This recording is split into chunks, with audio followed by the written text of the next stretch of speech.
want to hear y'all sing I Love Rock and Roll. Come on. Hey! Now that's my jam. Good afternoon, Denton.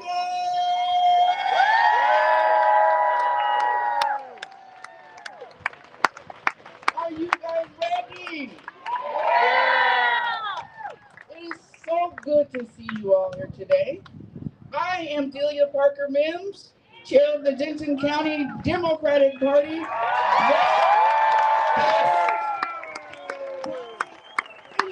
Texas. And we are so excited to see all of you out here today, friends, neighbors, and families, because we're here as Texans, concerned about our future. And with that in mind, I want to introduce some of our special guests that we have here. There is Mr. Nick Stevens. Where are you, sir? He is a candidate for Denton City Council. There is Nick Pappas. Are you here, sir? There you are. I don't see your position on here. Are you a candidate or are you running? The governor?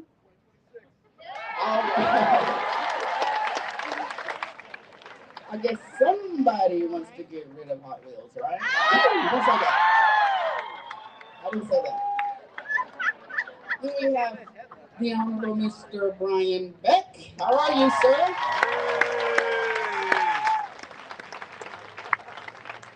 And Mr. Ernest Lineberger is here. He is going to take on TX26.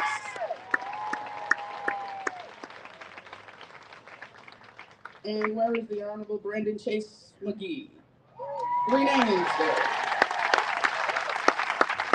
Of course, I saw that walk in. The Honorable Vicky Bird. Now, if you didn't get a chance to let us know that you are here and one of our honored guests, please let us know right now. Stand up.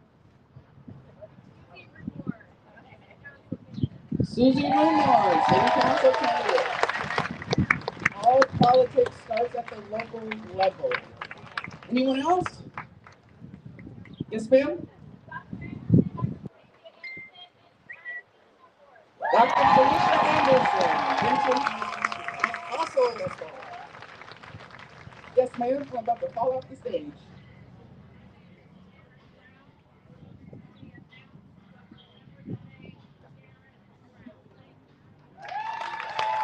Remember the name this time. And for those of you worried, Shadur Sanders did get picked up.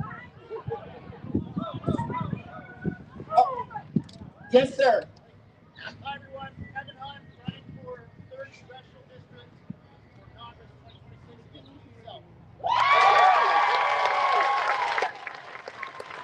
Thank you, sir. Running for office is so very difficult, especially in these kind of areas. So we appreciate everybody who's put their name on the ballot and who has stepped up to help forge democracy.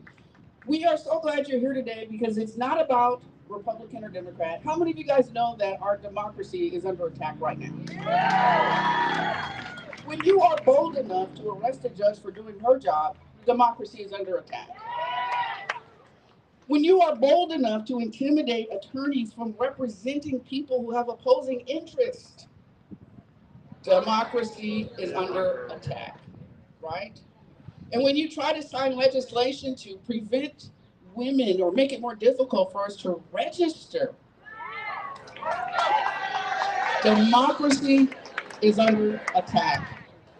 And we working class families, we people of Texas need someone who will listen, someone who will fight, someone will help us organize. And that's why we are so happy to see Beto today, who believes in not just democracy being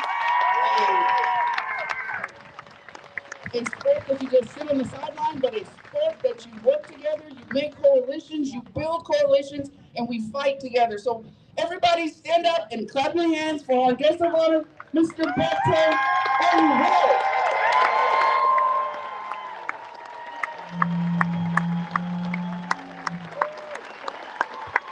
Hello, Denton. Resident today of Perkins. All fire, all the time. exactly what we need right now.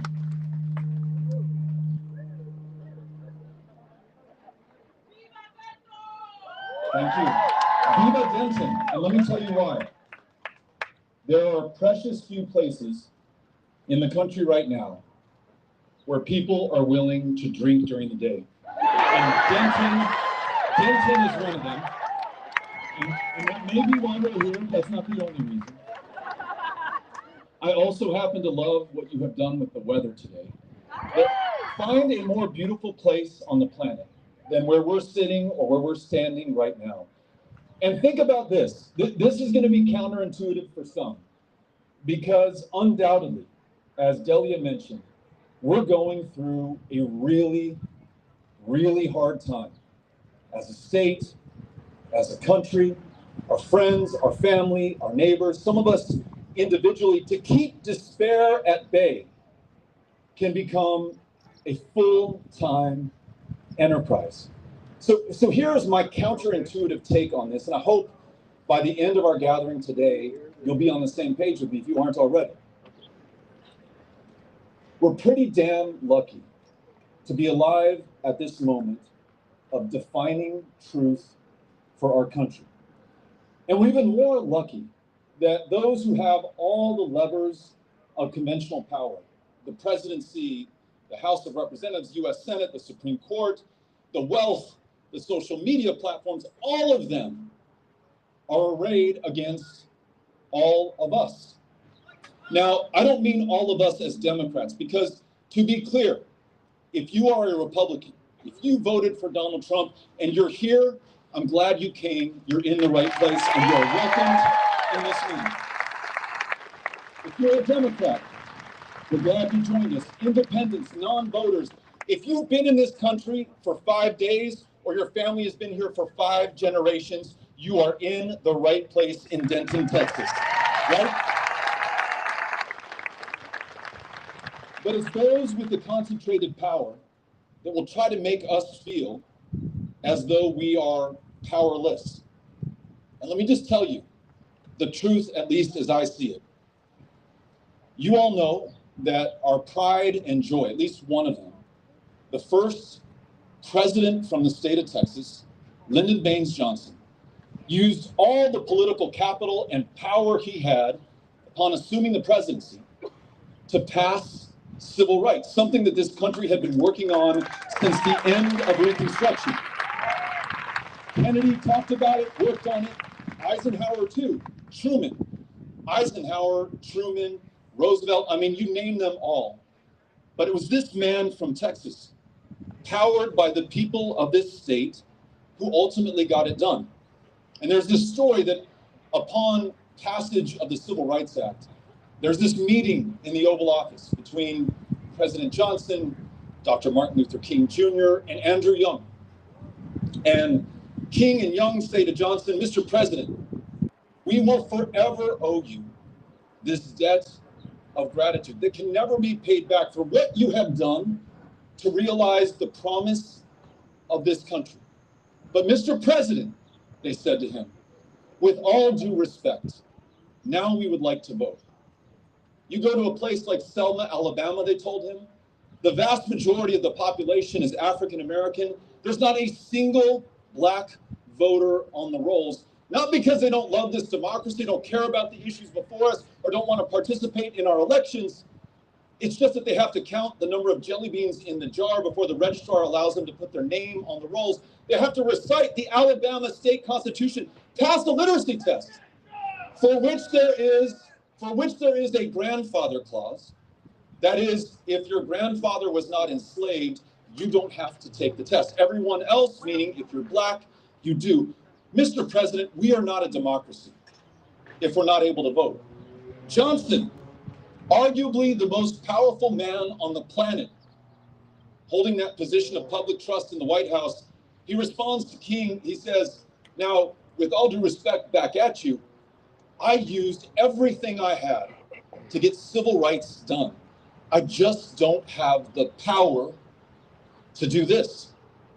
As they're leaving the Oval Office, a dejected Andrew Young turns to King and says, what do we do now? And King says, we go out there and we get this guy some power. Over the coming days and weeks and months, everyday Americans, just like those of us gathered today in Denton, we took to the State House steps, we melted the switchboard at Capitol Hill, we wrote the president, we talked to everyone in a position of prominence or power or public trust to try to move the idea of voting rights forward. Just the idea that all of us will be treated equally under the law because we were created equally in the first place and will have an equal role in deciding the outcome of our elections. All of us tried in various and different ways, but one of us trying to seek that power in the next year, 1965, actually broke through. A 24-year-old, those of you a little bit older than 24, imagine what you were doing at that age. 24-year-old John Lewis in that city of Selma, Alabama.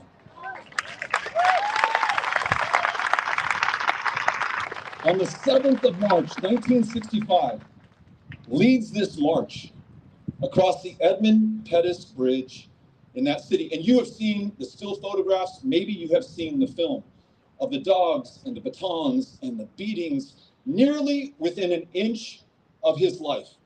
And the press, not the enemy of the people, but the greatest friend this democracy has ever had, beamed those images and that film across the country and around the world. And so galvanizing was this young man with the courage of his convictions, not in an election year, but in 1965, that it shocked the conscience of America. And LBJ was given that power within 8 days, which is lightning speed in Washington, D.C. He has convened a joint session of Congress, the 15th of March, 1965.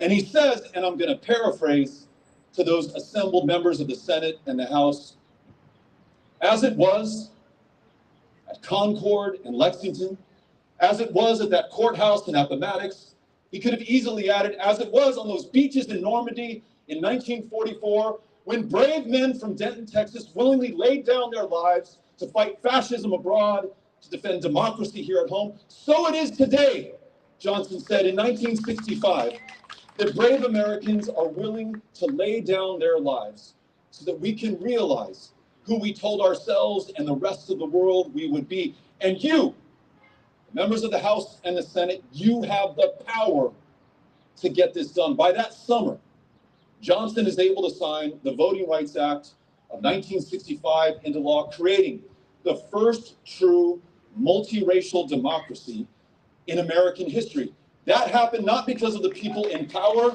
but the power of the people who brought it to bear, changed this country forever going forward.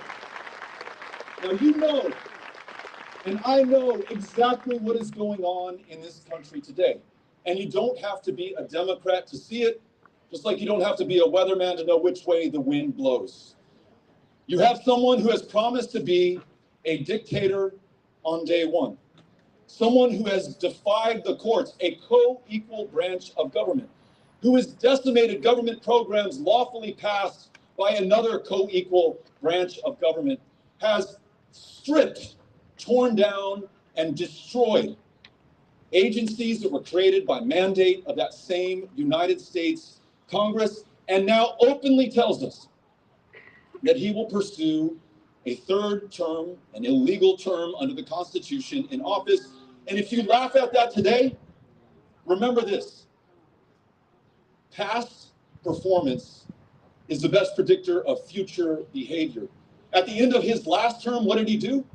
He incited an insurrection. He encouraged his followers literally to beat Capitol police officers nearly to death, then pardoned every single motherfucking one of them. I've never seen someone so powerful do so much to dishonor those who keep us safe day in and day out. Gives the lie that that movement and that man somehow stand shoulder to shoulder with those who defend us on these streets. That is not true. And so look, I know what we're up against. For those of you who served our country in Korea and Vietnam, in the Persian Gulf War, in Afghanistan, in Iraq, not only do we owe you our eternal gratitude, But we owe you a fight to stop him from firing 83,000 employees from the Veterans Affairs Administration, the majority of whom are veterans themselves. If you had worked hard and you paid in to Medicare, to Medicaid, to Social Security, and now you find that the geniuses at Doge want to cut those programs so that everything that you have put into them will be lost to you and the next generation, then you are owed the fight that we will bring to this moment of truth in this country. If you care about the law, about the Constitution, about a democracy, and you say, you know what? When you invoke the 1798 Alien Enemies Act to deprive people in this country protected by our Constitution of the due process that they deserve, you say that they're a gangbanger. You say that they're a terrorist. Maybe they are, and if they are, put them away. I've got 3 young kids. I don't want anything to happen to them. Public safety is the most important thing. But in this country, with our Constitution, they are protected by due process. They have the chance to defend themselves, to say, this is where I was when you accused me of being somewhere else. And listen, we just learned yesterday, a 2-year-old US citizen was deported to Central America. There's nothing more wrong and there's nothing more illegal under the law. And unless you labor under the illusion that it's only going to happen to the least of us, to that immigrant, to that alleged terrorist, to the gang member, they say, Denton, just know that that's where they start. They pick on those who are most marginalized in our communities, in our society, in our country. You know the poem. First, they came for the communists. And because I wasn't a communist, I didn't say jack shit. Then they came for the trade unions. I wasn't a member of the trade union, so I said, go after them. Then they came for the Jews, and I wasn't a Jew, so I didn't say a thing. And by the time they came for me, there was no one left to say a word. Trump has already promised you that though he began with immigrants, the next step is the homegrown ones. That means you and me and any other US citizen. The only way we're going to overcome this is to fight. And listen, this meeting is open to all, and we have another microphone, and anyone who wants to ask something will be given a chance to do so, regardless of party affiliation or the conclusions that you draw on the issues that we are talking about. But this, I believe, is something that unifies us. There is this hand-wringing and hair-pulling within the Democratic Party right now. What is the future? What is the message? Is it an economic populist one? Is it about democracy? Here's the way I see it. And people ask, should you be progressive, conservative, moderate? The only spectrum, the only choice that matters right now is a binary one. It is either surrender or it is fight. And I choose to fight, and so do you. And so, I want you to count yourself lucky. Because as LBJ reminded us on that speech in 1965, precious few generations have ever been given, and you and I have been given, the opportunity to save their country at its moment of truth.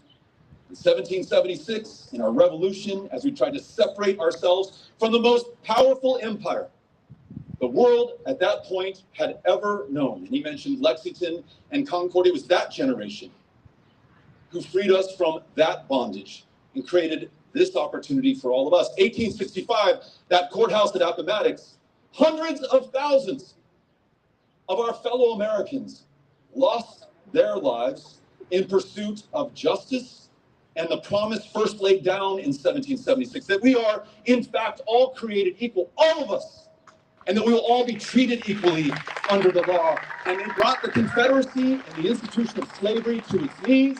That generation stands out.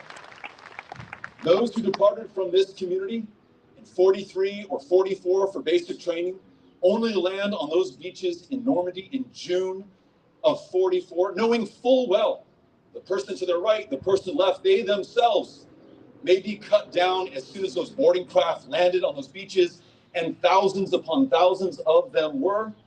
That's a generation that stands in the pantheon of American heroes. And I mentioned John Lewis, and every civil rights and voting rights fighter in 64 and 65. Think about you. Think about what the history books are going to say about the people of 2025. 249 years into this experiment, the exception in world history, what Lincoln called the last best hope of Earth. And at that other trial, that other test of who we are as Americans in the 1860s, he said, we will either meanly lose or nobly save this last best hope of Earth. Well, here it is before you right now.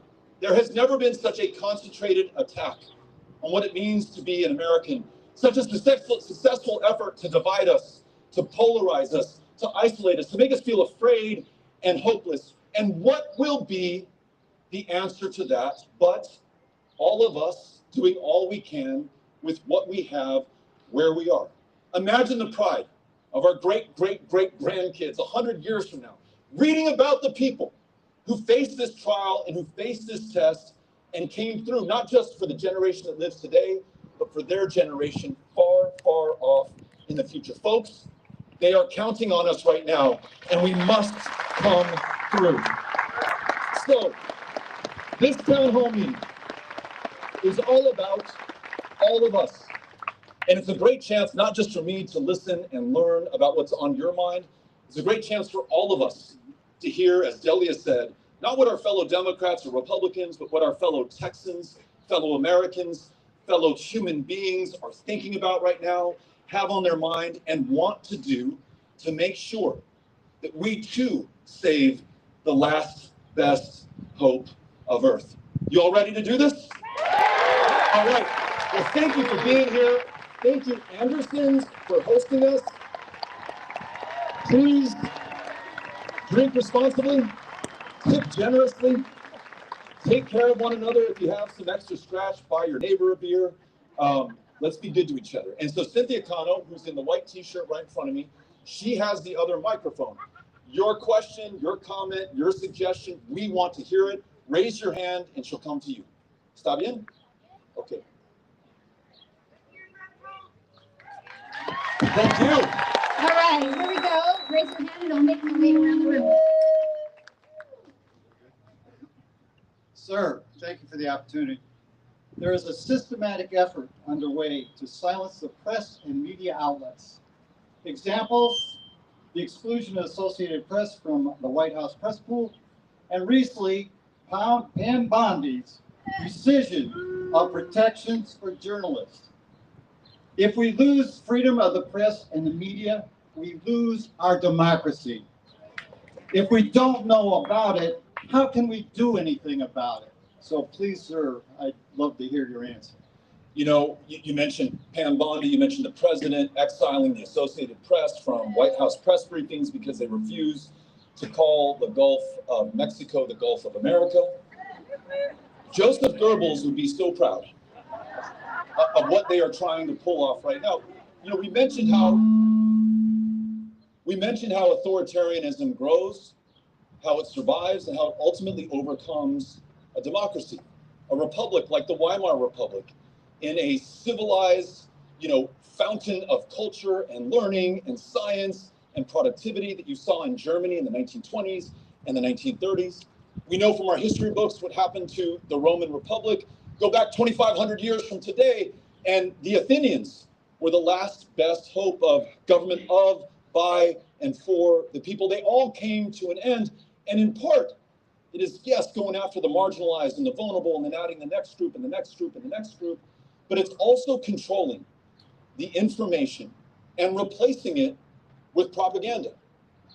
You know, this line that Trump has on every single thing that he does, where he raises tariffs sky high, and then the bond markets go absolutely apeshit. People look at their 401k savings and they're going through the floor, and the political pressure, what Abraham Lincoln called public sentiment, which he said is absolutely everything in this country, begins to force him to change his hand. And that was the plan all along. And you know what? When the AP isn't in the room, when your local newspapers here in Denton and El Paso, Texas start to cut staff or even close down altogether, when college students who we are registering at UNT come to the front of the line, they say, hey, Beto, got a question for you.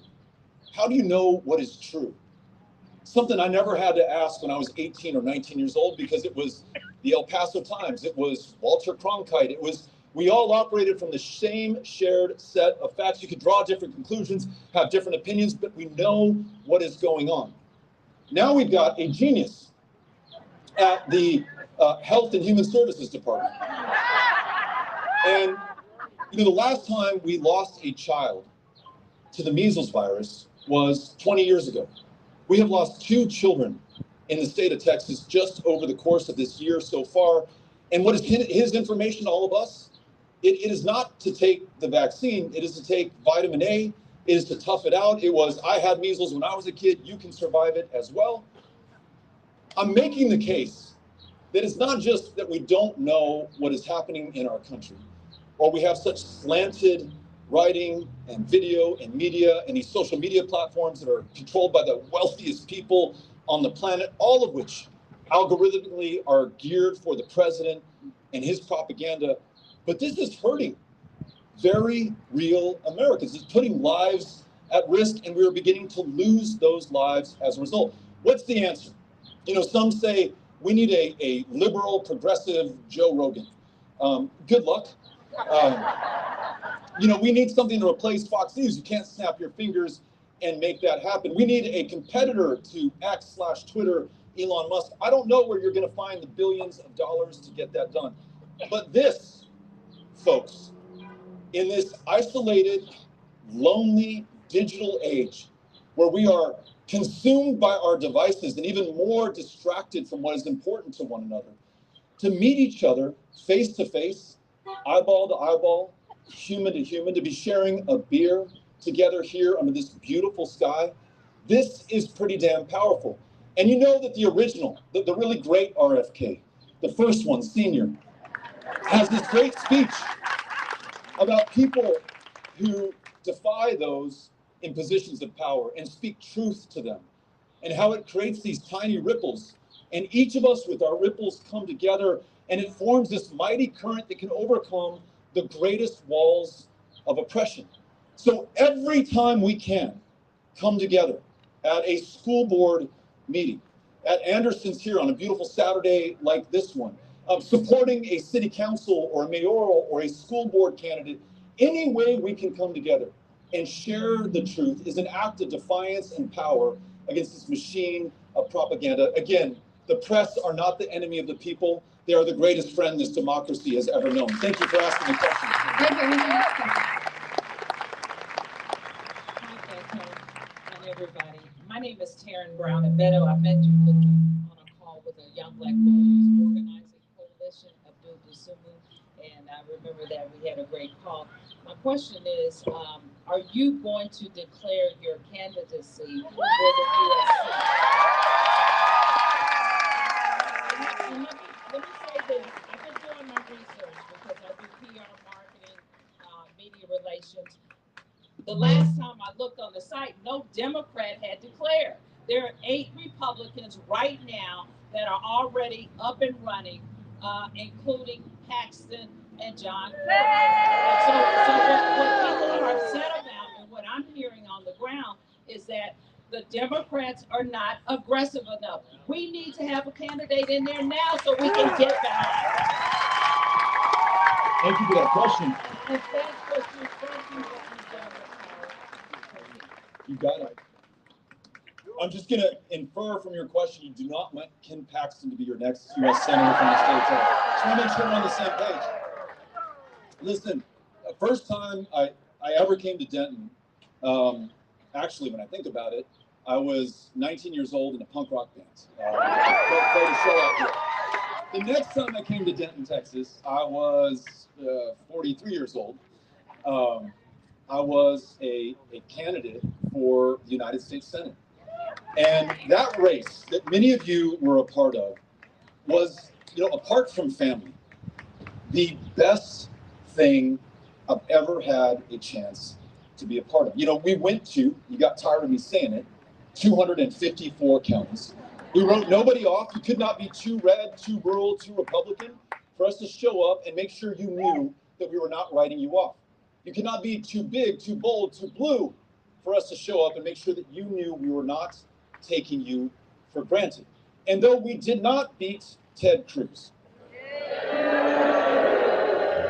now I know how you feel about that guy, okay? We came pretty damn close. It was 2.5%, right? Thanks to you, first Democratic candidate to win all of the major metro counties and surrounding counties since LBJ did it in 1964. Half a million Republicans in that year voted for Greg Abbott for governor and Beto O'Rourke for senator. We split the ticket, 500,000. So it was an amazing coalition. Young, old, rural, urban, Republican, Democrat, we came together. And this is the power of those kind of races. Though we did not defeat Ted Cruz, and every time I see his ugly face on TV, I just gotta say I'm sorry to you. I'm very sorry to you. But check this out. In that same year, 12 insurgent Democrats running for the state house defeated 12 incumbent Republicans in that election. A guy that you may have heard of, who was not supposed to win his congressional race, Colin Allred, won it walking away. Busy panel election in South Texas, who won judicial seats across the state, courts of appeal in Houston, Texas, the most diverse city in America. 17 black women won election to judicial positions in that community, changing the face of criminal justice in the process. Big things happen when we choose to step up. Now, to your question. Listen, I hope I made it clear at the outset that all of us have to do, in my opinion, all that we can with what we have, where we are. You mentioned Powered by People.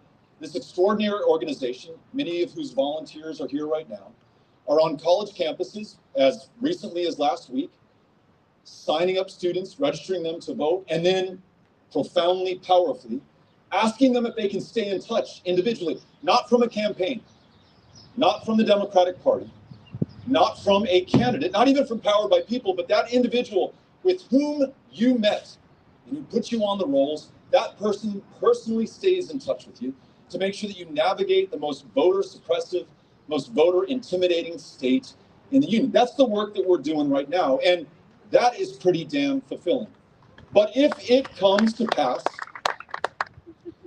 that this is what the people of Texas want, that it's the highest and best use of what I can give to you, then yes, I will, okay? Thank you.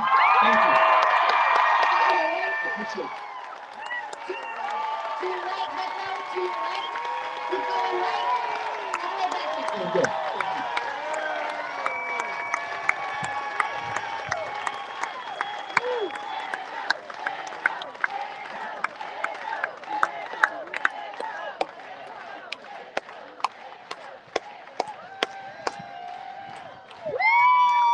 Beto, we do thank you for being here, and thank you for that announcement. We're looking forward to that.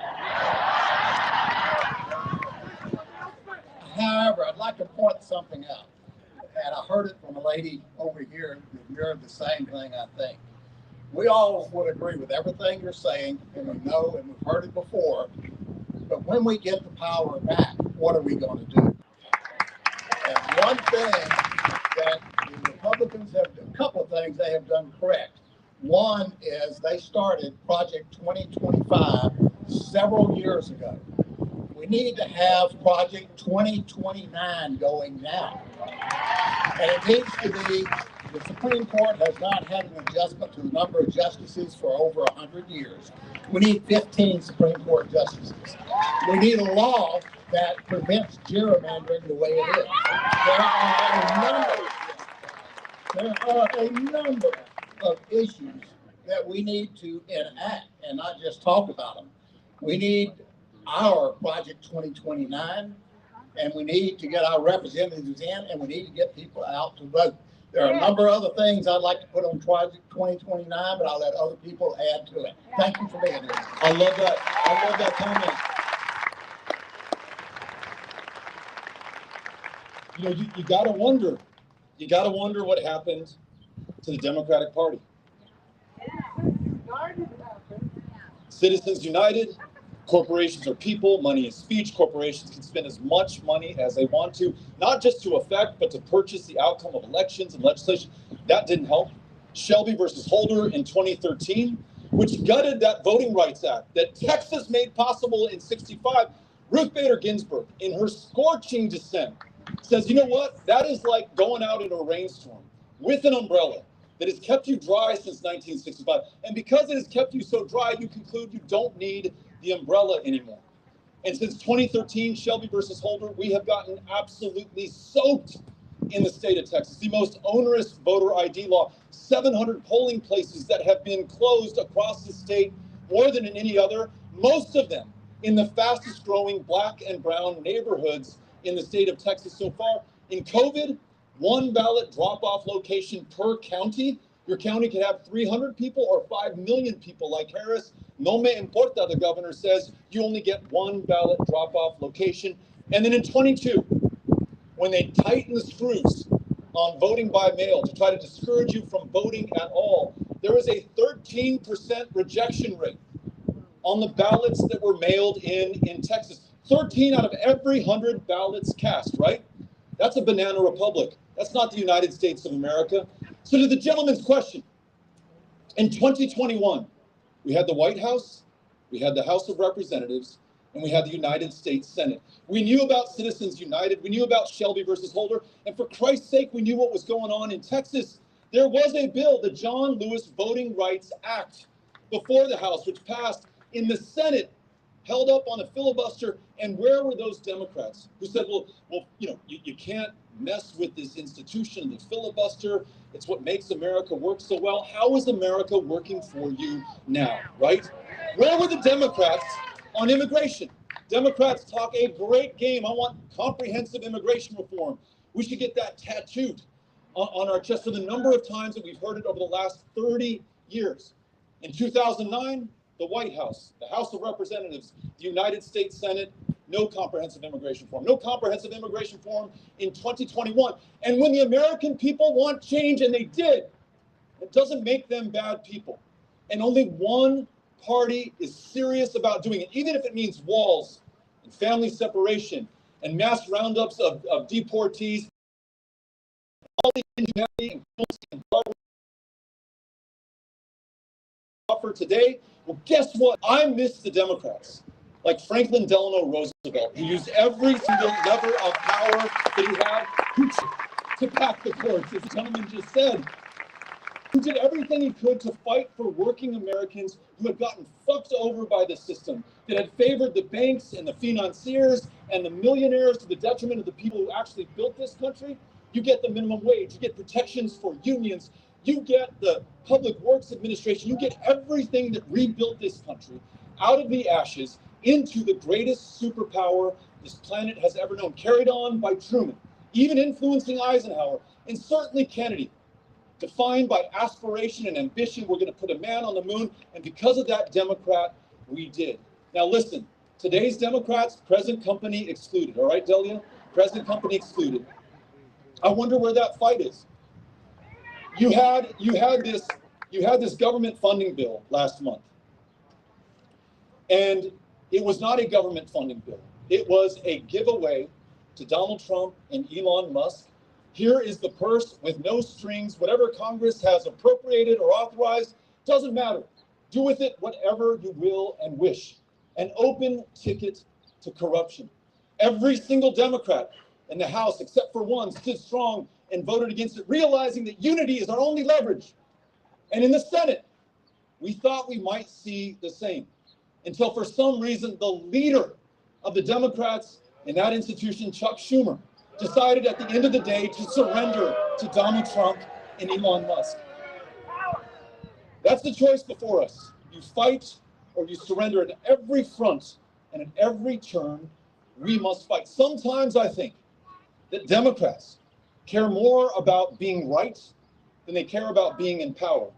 And Republicans, and especially Donald Trump, care more about being in power than they care about anything else. So let us focus on power, because only with it can we do the good for one another that we have promised year in and year out. And to your idea about Project 2029, actually get that done. What does that mean? It means running people for offices for sure. And you run them everywhere. You run them in Denton, you run them in Dalhart, you run them in Nacogdoches, you run them in the 956 in the Rio Grande Valley. Every single front must have a fighter on it right now. Allow them, the other side, to try to figure out how to defend their gains. We are going to go after them on offense every single day. Secondly, just like John Lewis taught us in 1965, a non-election year, yes, there's power at the ballot box. Yes, it's important to register and absolutely fundamental to that power that we vote. But there's other ways to exercise this power. It can be marching across the Edmund Pettus Bridge and shocking that conscience of the country at the time. It could be joining, powered by people right now, getting trained as a volunteer deputy registrar, going to UNT Monday and starting to sign up students to get them onto the rolls to make sure that they're voting in 2026 and 2028 and 2030. And if you want to do that, any one of our volunteers who are here today will sign you up to allow you to become part of that effort. And if you are depressed, if you're down, if you're distraught, if you are struggling to keep despair at bay, action is the antidote to all of that and is the key to victory. So let us, those of us who are Democrats, take the gentleman's guidance and fight on every front, go on offense, win these, and when we have power, let's fucking use it, okay? Let's do it. Behind you, Beto. Thank you. Hi, Beto. Thanks for coming. We appreciate it very, very much. My husband and I are 76 years old. We are amateur historians, kind of not real historians, but we read everything we can. And we have known for years that we are going into 1933 all over again, whether we want to or not. And we are very concerned because we have people here and we have people who joined us in Frisco for the Hands Off March, but we don't have a DNC leader that seems to be able to pull anything together. And as far as we are concerned, we must make sure that the whole Washington autocracy has good trouble. I'm with you. You know, we talked about the people in the future, reading about the people of today. We're the people of today, reading about the people of 1933. They laughed that guy off as a buffoon, as a clown. They put him in jail during the first beer hall coup attempt, and then they let him out because he's absolutely harmless. The batshit crazy stuff he was writing in Mein Kampf, who is going to believe that, get behind that? That is certainly not a popular political movement. The oligarchs then, just as the oligarchs today, begin to see a useful idiot in Adolf Hitler, someone who's going to advance their interests. The xenophobes, the nationalists, the folks who don't like the Jews or the immigrants or the gays or the gypsies or anybody who is on the margin or made to feel vulnerable in that society, well, Hitler is going to be their guy, their puppet. And they learned too late in the first few months of his chancellorship in 1933 that they, in fact, are the fools and the clowns and the patsies, because now he has total power. This person that we have today, who again promised us that he'd be a dictator on day one, showed us on January 6, 2021, that he would use violence, hang his own vice president on the gallows that were constructed in the plaza of the U.S. Capitol, and then pardon every single cop beater and cop killer that was arrested from that day. And who says, I mean, tell me who said this first and who said it better. Immigrants are poisoning the blood of America. You could lift that from Mein Kampf or out of the mouth of Adolf Hitler. That is today. And forever we have been told, for my whole life, this is the comparison of last resort. Everyone goes too quick to Nazis. Well, guess what? You know, we are there right now. And I want to be clear, and I want to make sure that I'm connected with anybody who voted for Donald Trump. I do not judge you. I do not say that this is your fault. I think people have plenty of good reasons to vote for change. I hope that many who did vote for what they thought was going to be change now realize how much it is hurting them, the prices that are going up, the VA care that has been cut, the chaos that has been unleashed. I mean, you tell me if you can get behind changing sides in a war in Europe from the democracy to the tyranny, and telling Vladimir Putin that he's our best friend on the planet today, and to go to town not just on Ukraine, but after they roll through that country, as we learned from the 1930s and 40s, it is Poland, it is Latvia, it is Estonia, it is Lithuania, each of whom we are treaty bound. And I mean treaty bound, I mean, if you're 18 or 19 or 20 years old, your ass could be called up to go fight in that war. That we are obligated by law to defend our allies after we have let loose this tyrant on that continent 80 fucking years after hundreds of thousands of Americans gave their lives to stop just that thing from ever happening again. So yes, that's where we are right now. And again, those people in the future reading about us, they're going to say to themselves, excuse me, ma'am, to the teacher, you're telling me that in the campaign, he told everybody he was going to be a dictator on day one. And they still elected him to be president. Okay. And then when he was in, he started to defy court orders. He started to destroy congressionally mandated programs. He switched sides from the democracy to the dictatorship in this war. And what did the people do? So that's the part of that history book that you and I are writing right now. And no pressure, but we cannot fuck this one up, okay? So let's come through, let's do this together, and let's fight. To your left. Keep going. Here we go. Hi, Beto. My name is Robin. And one of the things that I've been looking at, and I know many of you all have as well, is like the veracity that by design that they're going at. And one of my biggest concerns is I'm a professor and I'm a marriage and family therapist. And so when I'm looking at the impact it's having on families, it's just huge. And one of the things that I heard today was that if y'all familiar with VDEM, it's an international organization that judges worldwide our democracy and the state of democracy. And I don't know if y'all saw that they predict that if we continue on the trajectory that we are currently on, that our democracy, the US democracy, will end by summer. And so part of what I'm really wanting to hear is two things. Number one is, will you please tell the people that you know, when they send out petitions, please tell us all on the ground, are these really effective? They're tied so much to funding. And if people don't have the money to fund, you don't know if what you're signing really has any impact. So for those of us on the ground, we need to know, is this really a directive that is attached to something? And follow us up with the impact of it. And number two, what do you see as the strategic plan for us so that we can ensure that we have elections, that we can ensure the integrity of those elections until we get to 2026? Because right now, you know, I want to do is let's all do more than just surviving 2025. Like, how do we take the throat out of the present? Thank you. Did anybody go to the Hands Off protest and march? All right, I love it. The day that they were holding, I guess the first one, which was a few weeks ago, I happened to be in Chicago, and I had an event a little bit later. You've heard of Chicago? Yeah. I happened to have an event a little bit later in the day, but the Hands Off March was taking place at 12 noon, Daily Plaza. I was going to be there.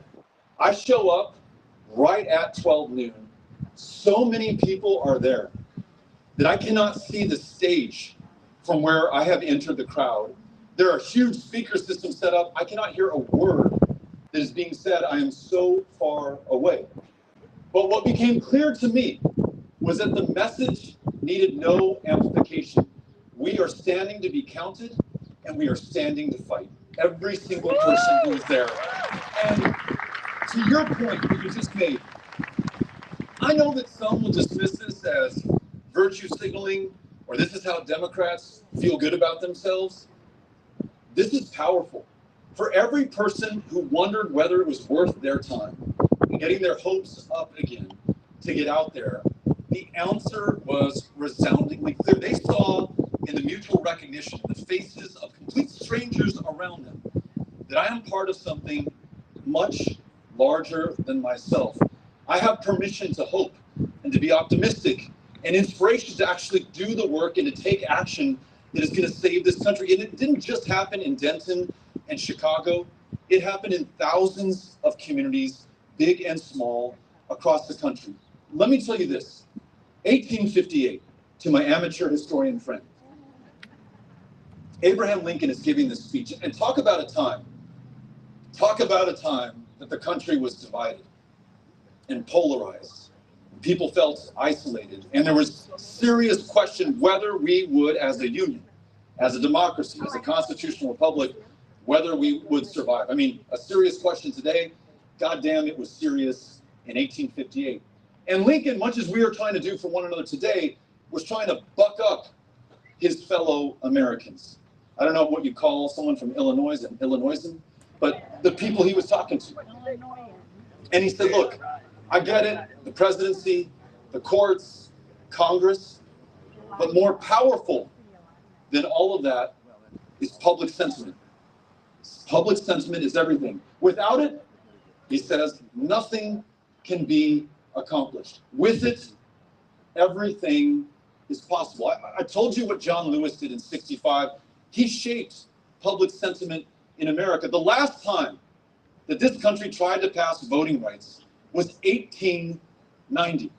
And we screwed the pooch, we fucked it up, and for 75 years, you had Jim Crow rule the day in Texas. From 1923 to 1944, in the Texas law book, it said if you are black, you are not allowed to vote in this state. 1923 to 1944, there's some people here right now with us who were alive in 1944. That is recent memory. Public sentiment brought us through. I'll give you a more recent story. I mentioned this briefly earlier, but in 2018, the first Trump administration imposed a policy that they described as zero tolerance. You know, you'd heard him talk about immigrants when he came down the escalator, the rapists, the criminals, they're coming to get us. He would then use more inflammatory language. He would call them animals. And in this family separation policy that flowed from zero tolerance, he treated them like animals. He would put kids in cages like you would put a dog in a cage. He would take that young family who had just traveled 2,000 miles from Honduras or Guatemala or El Salvador, and that mother who's bringing her 2-year-old child. I mean, you tell me a greater act of love than walking those 2,000 miles, taking your life in your hand to save your daughter's life, to come to a country that is comprised of refugees and asylum seekers from the world over. And once you get to what you think is your salvation, that little girl under that administration is literally torn from your arms. You are deported back to Central America, and she is placed in foster care here. Can you imagine greater trauma for that mother or for that little girl? That is what we were doing. That was what was being done in your name and mine in 2018. But we were not having it. And people in Denton and people in El Paso and people around the country rose in protest. In Tornillo, Texas, a small city in far east El Paso County in the lower valley, they had this detention complex where when they took you from mom or dad, they send you to this tent city where you're just with other kids and your parents are deported back. We rallied in Tornillo, Texas on June 18th, 2018, Father's Day. We rallied there to make sure those kids inside those tents knew that we knew they were there, that we're going to do everything in our power to get them out and to reunite them with their families. And we also stood to testify and tell our fellow Americans just what was being done. More than 1,000 people on 2 days' notice came to little tiny Tornillo, Texas. They came from Denton, they came from Massachusetts, they came from Alaska. People of good conscience, the same kinds who in the 1960s came from these same cities and went down to Selma and Mississippi and Georgia to do the right thing at the right time for the right reasons. In 3 days, by the 20th of June, Donald Trump has rescinded zero tolerance family separation policy. He did that because public sentiment is everything. He could not withstand the polls and the pressure and the politics that people brought to bear in that year. So the question was, well, how do we not just wait till 2026 or for the right candidate in the right position? How do we do more than what we're doing right now? I'm telling you, you got to show up. Just like you chose to show up today, from this, you turn to your neighbor and you say, hey, what if we do this Tuesday night at the library? Whoever wants to come, we'll gather, and out of that, something good will come. Again and again and again, we've got to come together regardless of party affiliation, age, geography, race, religion, any other thing that would divide us at this moment of truth. We have got to come together and we've got to show up. Thanks for asking that question. All right. Keep turning the other way. So we have 3 more questions, and this is going to be number 3. First of all, thank you so much for this. Happy to hear your announcement. So hopefully you'll be running.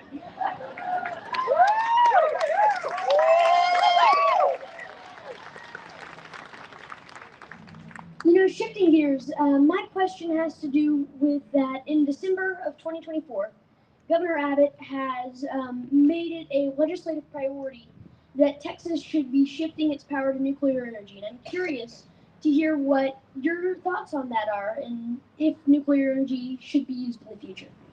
Thank you for the question. Thanks, Beckett.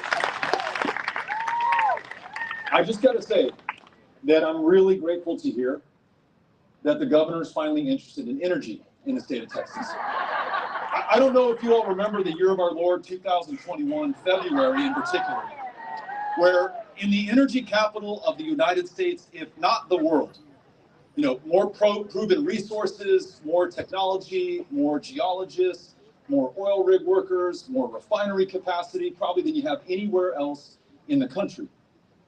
The genius who leads our state could not keep the lights on, or the power flowing, or the heat running. And our junior senator made off to the Ritz-Carlton in Cancun, Mexico, just to make sure that he and his family were safe. But while these guys were doing that, you all were helping one another. I know that because powered by people, those of you who joined us in that, we were able to call with the numbers that we were able to find every senior citizen, of course, regardless of party affiliation, immigration status, or anything else, to check on them to see if they needed help to get to a warming center. If they had water, because many had their pipes frozen, we could deliver it to their door, whether they had a meal. And I was on a lot of those calls. And I remember talking to an older Texan, and I said, you know, do you need help getting to a warming center? Do you need water? Do you need food? And she said, no, I'm good with all of that. But I just love that you called me and that someone cares that I'm alive right now. More than 700 of our fellow Texans lost their lives. There's a veteran who could no longer charge his oxygen tanks in his house, so he took his oxygen out to his truck to charge it from the cigarette lighter, I guess. They found him frozen to death the next morning. There was an 11-year-old boy in Conroe, Texas. His mom piles one blanket after another on his shivering, freezing body. He wakes up in the morning, she wakes up in the morning, and he is dead. 700 times over. That happened in this state 4 years ago. So that the governor is interested in making sure that we have the capacity to not lose Texans in this god-awful way is promising. The idea that we would diversify what we're putting onto the grid, and I know that wind and solar and geothermal and anything that is not oil or gas is a 4-letter word for some reason for those in power. But whatever you think of fossil fuels, you want to make sure that it's reliable when we need that heat, when we need that water, when we need that light. And so if adding nuclear to that, arguably a renewable resource, if we can figure out what to do with the waste that it produces, right? Big question there. I'm not opposed to us being able to do that. I sure hope that the voices of the citizens are brought into this, the ones who have the most to gain or to lose based on what we do. And just the fact that you're asking this question is pretty damn impressive right now. So thank you for bringing this to everybody's attention. Gracias. Thanks, Beckett. Turn to your right back there. How you doing, sir? My name is Elijah Sellers. I actually had the pleasure of meeting you in 2022 in Waxahachie. Awesome. A lot of things are different now. A lot of things have stayed the same too, though. The things that have stayed the same is I am a 5th generation Texan. I'm a veteran of the United States military. I'm a rural blue-collar worker, and I also happen to be transgender. I'm one of the lucky ones where I can kind of hide in my day-to-day life, but there's a lot of families out there that feel like their only choices are to stay or to hide, including mine. What do you say to those families? What can they do to get involved where they don't feel like their neck is out on the line?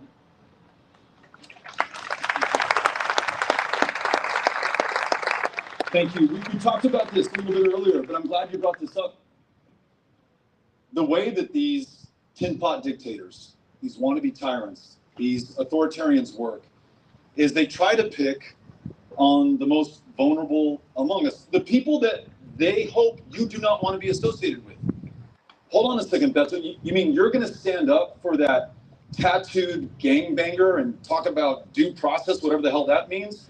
We need to send them to El Salvador, to that hellhole prison into which every inmate goes, out of which no one ever comes. You know, Beto's saying he wants those illegal immigrants who murder and kill and rape.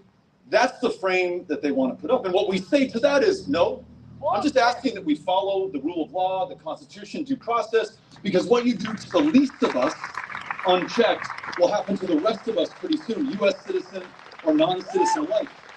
When it comes to the attacks on the transgender community in the United States of America, I mean, how low and small and weak can you get that those brave men and women who put the uniform of this country on sign a blank check with their lives, you somehow say because you're transgender, you're no longer fit to serve. You know what they're banking on? That because transgender Americans are purported to be controversial, it's not a popular subject. Is that why Democrats lost in 2024? Let's blame it all on them. Maybe nobody wants to stand with the transgender members of our community. So we'll go after them and no one will raise a voice.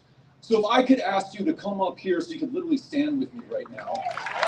As a 5th generation Texan, as a blue collar worker, as a member of the United States military, and yes, as a transgender Texan,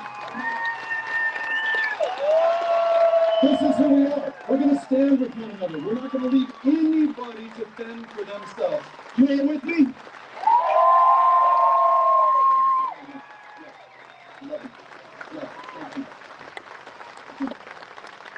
That's who we are, at our absolute best. All right, Ms. Over here Connell. to your right, and this is going to be our very last question. And then we'll hang out for a little bit if anyone wants to say hi or buy Ms. Connell a beer. Hi, Beto. Hi there. I'm a transplant from Ohio. I've been here quite a few years, but you know, the whole Texas thing is still pretty new to me. But you were running when I moved down here in 2018, and I knew that you were someone that I wanted to connect with. I'm a retired senior citizen on a fixed income, and what I want to know is I'm getting 3 or 4 text messages a day from Democrats who are running all over the country, and by the way, I'm a lifelong Democrat, asking for money. I would like to know, what can we do right now, starting today, and you have already mentioned a few things, aside from throwing money at these races that mean nothing to us, many of them, but they're bad and we're good, send money. We've been doing that as Democrats for 15 years, and it doesn't work. Clearly it doesn't work because we lost in 2024.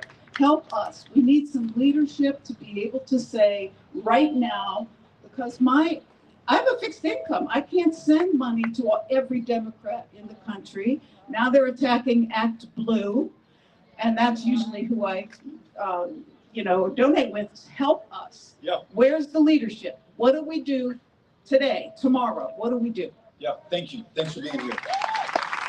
I love that you moved down from Ohio in time for 2018. We just needed 215,000 more of you to do the same thing at the same time, and we'd be okay right now. I'm with you, and I'm also subject to those text messages, and sometimes I'm the author of those text messages to you. But you're right, and I completely agree with the premise of your question. If money were the answer, Kamala Harris would be the president of the United States of America right now, right? Which she should be, and she would be terrific in the job, but money's not the answer. And I mentioned this fixation on what the message is going to be. Who has got the message for Democrats right now? I don't think the message is going to come from money, or consultants, or poll tests, or pollsters, or focus groups, or data, or any of that stuff. And maybe all of those things to some degree are a necessary evil in today's politics. But I mentioned, what was taking place 2,500 years ago in the small city-state of Athens, where, as far as I know, people first came together and say, hey, we're not going to have a tyrant or a king or a dictator. We're going to govern ourselves. Pretty revolutionary stuff. And we're going to choose our leaders from among one another. And the way that we're going to do that, pre-Act Blue, the internet, all this other stuff, is it's going to be people talking to people. And I'm going to ask you, Alcibiades, what is your plan to defend us against the Spartan horde, or whatever the issue of the day was back in, 4th century Athens, 5th century Athens.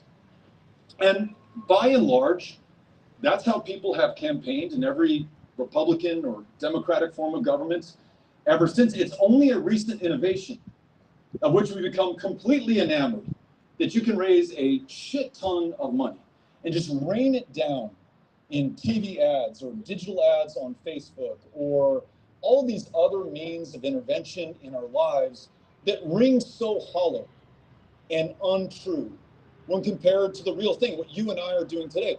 We didn't screen your question ahead of time. We didn't ask if you're a Republican or a Democrat. We just gave the mic to you, and from that, I learned what was on your mind, what was most important to you. And I really think that is how Democrats are going to get power back. When I was running for Congress in 2012, you can't hear over here? Okay, Cynthia for speaker over. Is that better? I'm going to go to the very beginning of this town hall and work my way forward for you. So I'm running for Congress in 2012. Have a snowball's chance against an 8-term incumbent, outspent, to your point about money, 5-1. How in the world is Beto O'Rourke going to pull this thing off? I knocked on doors every single day, all day. And I knocked on doors, and if you thought the issue in that election was going to be abortion or the economy or inflation or you name it, you wouldn't have known unless you were with me on those doors. What I learned, El Paso, like Denton, a proud legacy of service to country. We have like 70, 80,000 veterans who put their lives on the line for America, and door after door, a veteran or a spouse or a widow or widower of a veteran would answer and say, you know what, Beto, and let me just interrupt you, and I'm sorry to be rude, but the thing I care most about is that I can't get into the VA. I came back from Vietnam with post-traumatic stress disorder. I need to see a behavioral health specialist. It is January of 2012, and they told me to call back next year because all of the appointments have been filled. What are you going to do about it? 20 veterans a day are taking their lives every single day in this country. I want somebody to do something about this. And man, door after door, story after story, that got me. And no consultant, no pollster, no professional would ever advise me to run on the VA. I ran on the VA. And that mattered to the veterans in El Paso. It mattered to the non-veterans in El Paso who just wanted to know that we were going to stand up and fight for one another, especially the people who were being screwed over. And if I wondered whether this strategy was going to work, towards the end of the campaign, it's a Thursday, I'm knocking on doors, and this is not unusual what would happen. Woman answers the door, invites me in. Hey, Beto, would you like a cup of coffee? Would you like to sit down? I'd love to tell you about my family. Sure. We did not speak a single word of politics or partisanship or policy. She showed me the picture of her daughter, who is a school teacher in El Paso, who, because we pay her so little, is working 2, maybe 3 jobs to make ends meet. So damn proud of that kid and what she's doing. Oh, this picture? That's her son. He's a United States Marine, and I'm so proud of him as well. And we talked for 30 minutes. Again, never once talked about politics. I didn't say, would you please vote for me? Nothing. Just two human beings connecting in that way. The next Monday, I'm walking into a diner, and this guy comes up to me and he says, "Are you Beto O'Rourke?" "I am." "You knocked on my grandmother's door last Thursday. And you don't know this, but every Sunday, she has me and my 32 other cousins over to her house for menudo. And she made each and every single one of us promise to vote for you. So Beto O'Rourke, I don't know who the fuck you are, but you're gonna win this race." And we did. That's what we gotta do. We gotta show up for one another. That's the theme from today. We're gonna stand together, we are gonna fight, and we are gonna overcome this. You all with me? Well, let's be together. Adios. Thank you all, Denton. Nos vemos.